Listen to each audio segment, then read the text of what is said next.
sprechen, schreiben, lesen, hören.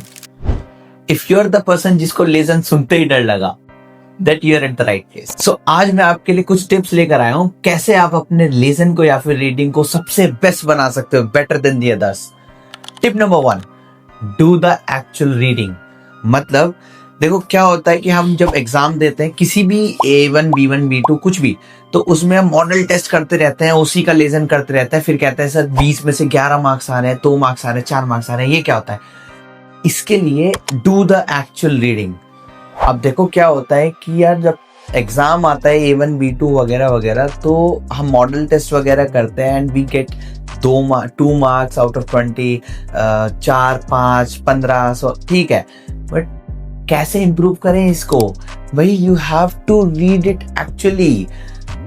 Articles पढ़ो, news पढ़ो, magazines पढ़ो, जितने भी टेक्स्ट आते हैं, स्टोरीज, उन सब को पढ़ो. This is actual reading. ये सब रीडिंग नहीं होती है which you are doing in the model test. You have to do actually what you can. देखो न्यूज पढ़ोगे तो बहुत अच्छा है, वोकैबुलरीज मिलती हैं, everything you can get. Magazines, articles, stories, इनसे स्टार्ट करो और एक्चुअली में रीडिंग शुरू करो. अब रीडिंग करने के बाद आपको क्या करना है? When you will find some vocabularies, उनको वोकैबुलरीज को लिखो, उनके साथ write down some sentences with it. इससे क्या होगा? That you can actually improve your lesson. Tip number 2, verstehen Sie das im Kontext. That means उसको अंडरस्टैंड करो लेसन को कॉन्टेक्स्ट में, ना कि ट्रांसलेशन के through.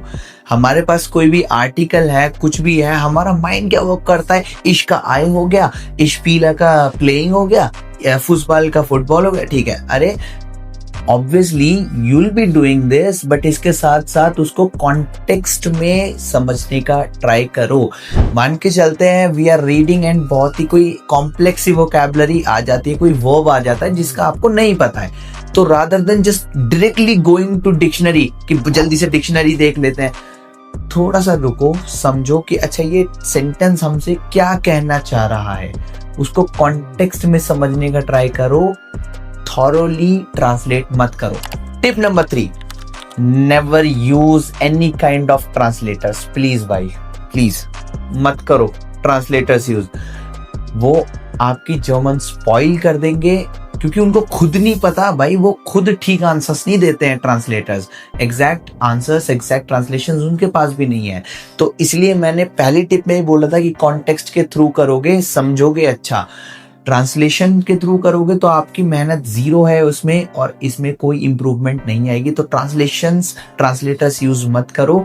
Rather than what you can do, go for dictionaries.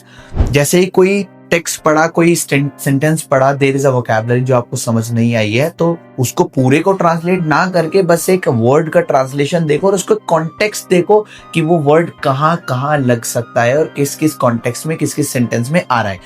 उसके थ्रू जब आप देखोगे तो you'll get the point कि ये क्या मीन कर रहा है. Tip number 4, don't get stuck when you see a good vocabulary or a complex vocabulary.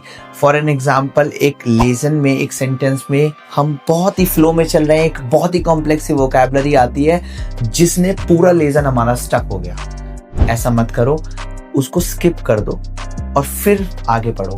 अब देखो कि क्या तुम इस सेंटेंस का कॉन्टेक्स्ट या मीनिंग निकाल सकते हो उस वर्ड के बिना.